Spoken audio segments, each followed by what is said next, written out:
George Kuganda ambaye ni mdhamini mkuu wa mashindano haya kutokea kwenye taasisi ya Smart Sports. Ni taasisi ambayo sio geni kwenye masikio ya watu. Nafikiri ni mara ya 3 au ya 4 kuelekea kwenye mashindano tofauti katika udhamini. Mwaka huu kwa mara ya kwanza kuelekea kwenye udhamini na Mei Mosi.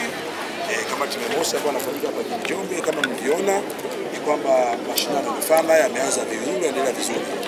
Sisi kama wadhamini tumeingiza takriban udhamini wa milioni 21 katika kutoa zawadi zote za washindi, kutoa vifaa, baadhi ya vifaa kwa kamati ndani na mengineo mengi kwa kuchezea mpira katika mashindano haya. Ninaposema kwamba kwanza nashukuru sana ila Njombe, japo hali ya hewa kidogo mara kwanza ilikuwa ya shida, lakini tumeenda vizuri na mashindano vizuri. Na vile vile hii ni fursa kwa Njombe kwenye mji huu kupitia mashindano haya. Nafikiri Njombe imechangamka, Njombe na washiriki zaidi ya 2000 katika mashindano haya. Kimsingi ni kwamba kama Smart Sports ambao tunadhamini, na mlango bado iko wazi kama nilivyosema awali, na shughuli yetu kubwa ni uuzaji wa vifaa vya michezo, ambao duka letu kubwa liko pale Sinza Madukani, lakini tuna branch pale Dodoma, makao makuu, maeneo mengine. Kwa hiyo tunakaribisha taasisi zingine zote, wizara, idara ya serikali ambao wanahitaji huduma zetu kwa ajili ya ununuzi ambao vilivyo bora na kwa bei elekezi na kwa bei rafiki kabisa kupitia kwa taasisi hizi. Fursa kwa Njombe kwa sababu tumeletea vifaa vizuri, quality kabisa vya michezo ambavyo kwa kweli nimefurahi tu Njombe wameitikia.